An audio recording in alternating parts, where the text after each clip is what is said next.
omwami ono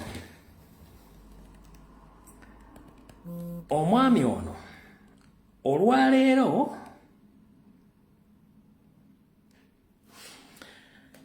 omwami ono temwategere lwaki yavuddeyo okukola vidiyo eno mukoddomi we okukola vidiyo ngenda ddubawa lwabooga akoze vidiyo eno nengenda bwa ensonga lwaki yagikoze bwati wayogedde. I want you to know that freedom does not always beget freedom. It sometimes breeds anarchy and a resurgence of what is in the foundational DNA. There were also groups inside the movement in the last elections, dressed up in military uniforms, beating up people, invading polling stations in some of the constituencies, shooting and dispersing voters, and then openly doing ballot stuffing. Some of these scenes were extremely disturbing for me to watch. Other people lined up others and paid them to vote for them. No independent choice at all from citizens, some of the citizens in our area. This is what happens when we undermine or when we lack a central uniting idea and we...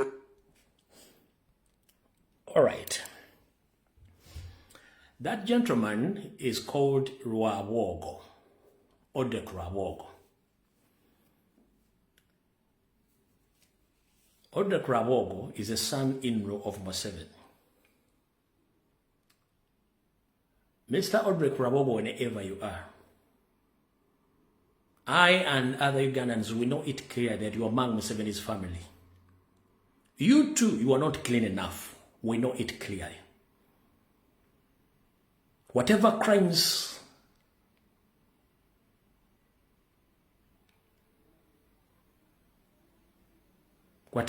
Seven has committed in Uganda, you are accountable.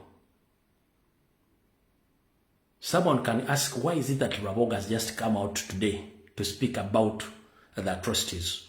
Because they had a family meeting which was held on 26th of June, that is last week on Thursday, at the State House in Nakasero, which meeting didn't end well between Muhoozi Museveni and Rwawogo. I'm going to give you the full story, but let me first address Rwawogo.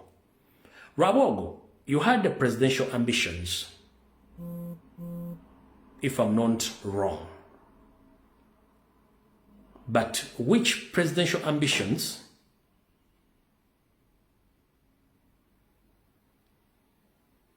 With the help of your mother-in-law, Janet Kembabazi, who is not seen anywhere right now, almost 3 months. You have been engaging in different dirty businesses in Uganda, including body organs harvest in Uganda, planning how you want the country to be ruled by one family, to the extent you say that you wish that you become the kings and the queens, and the entire population of Ugandans will become the servants. We still remember that audio. So you want to tell Uganda that you've changed from the original plan of yours? Because I know you and Museveni's family, you sit at the round table, you discuss each and everything which is taking place in Uganda, politically, economically, socially. We know it clearly. So don't you think that you are trying to portray yourself that you've repented, which is not right, because you fear and you know what is coming is not good for your family.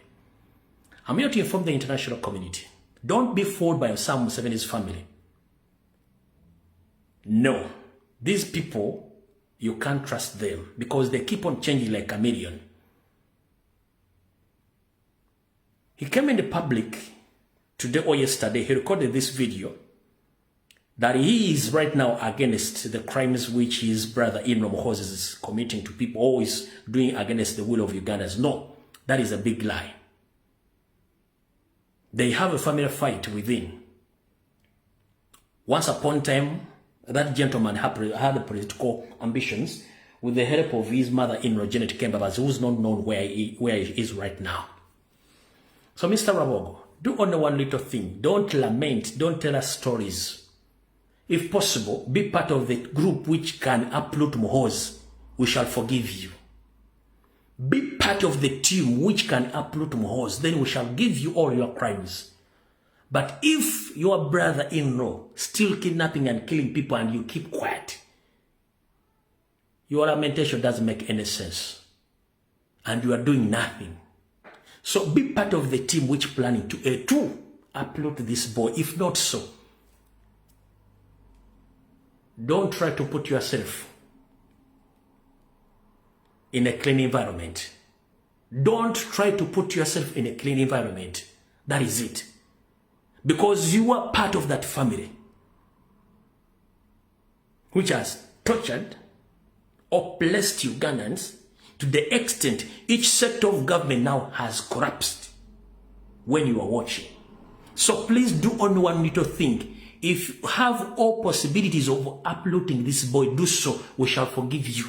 If not so, zip up. If not so, zip up. Don't lament.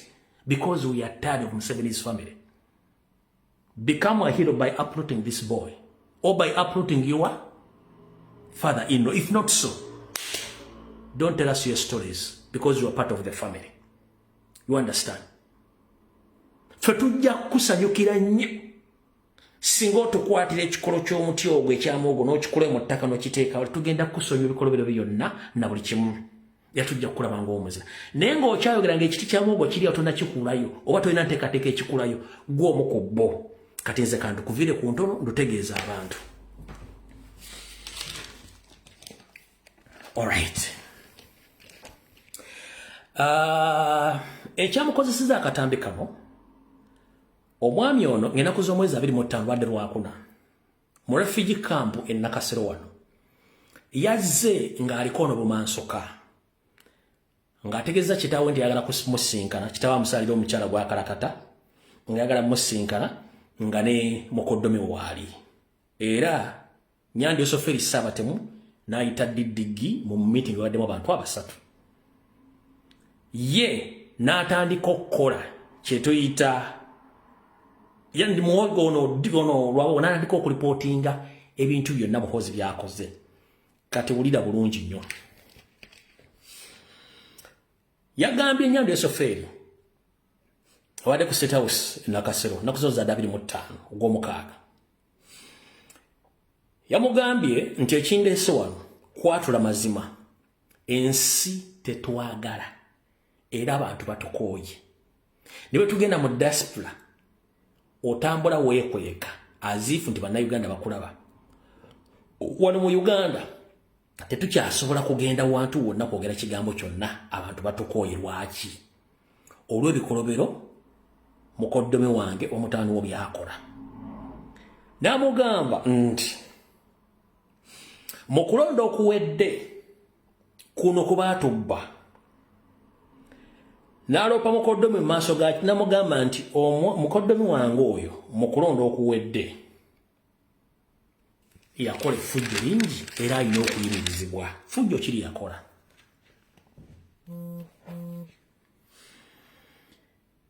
N'amugamba Muhoozi yakola effujjo ng'ate tulina obuzibu. Gwe muzeeyo okuze oli myaka 82.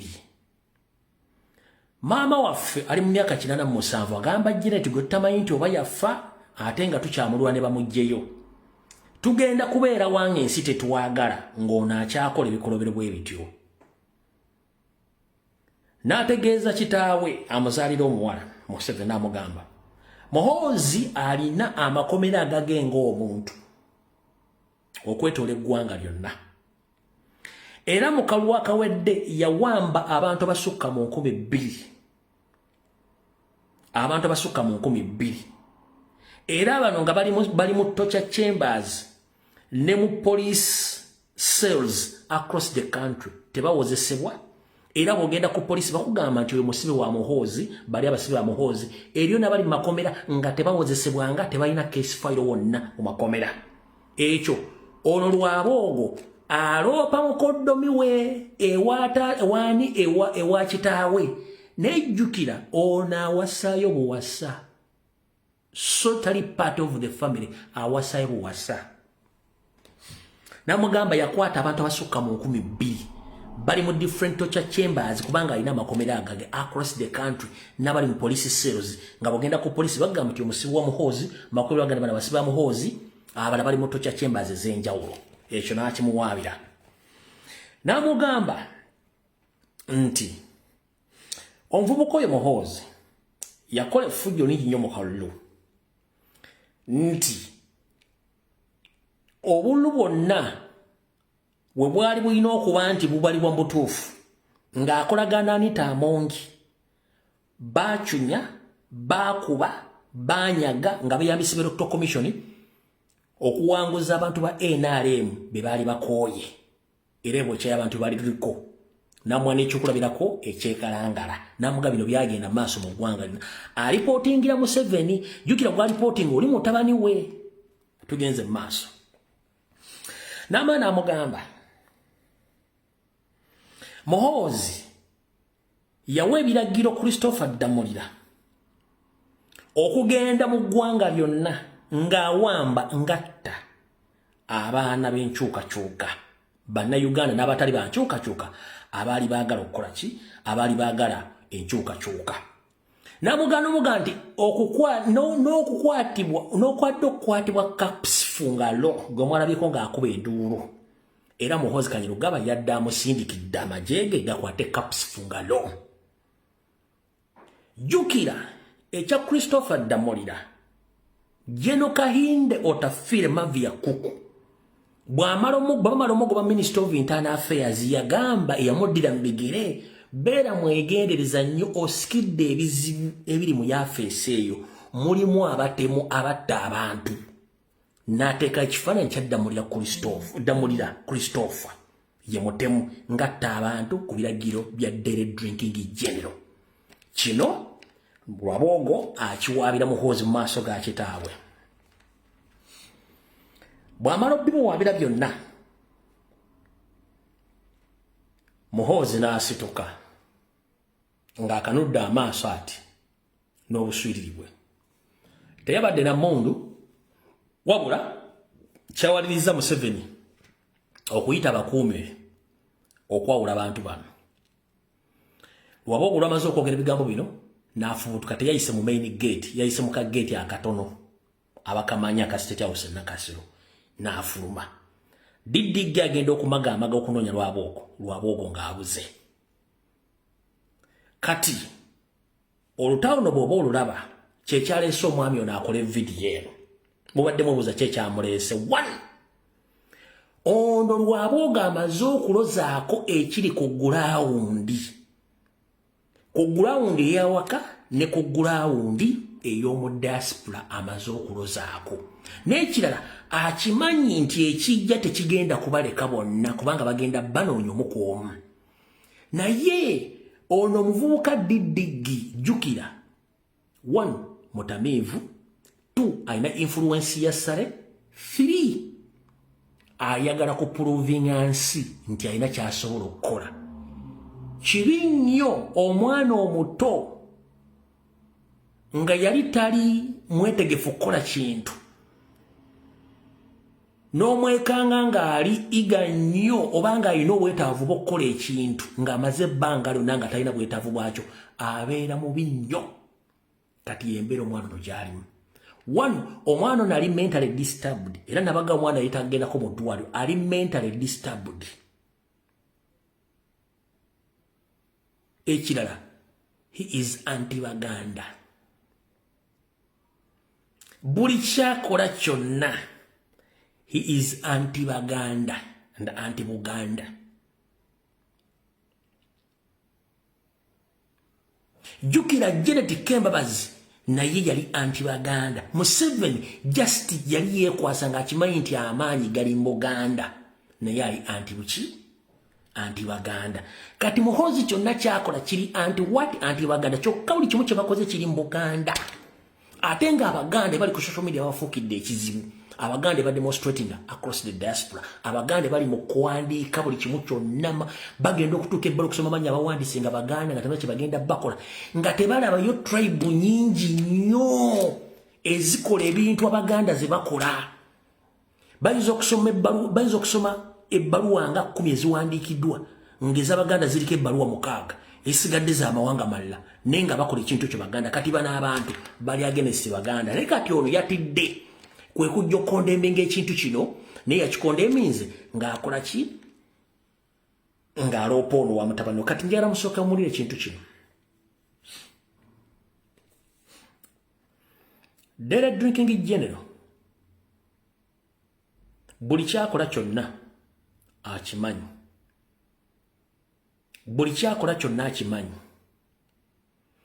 naye ekizibu kyalina alemedde okufuna public sympathy kyova olaba akutte ssente mwe gye mutamanyi ziva azitadde ku social media kuliko abamuwugira obunyama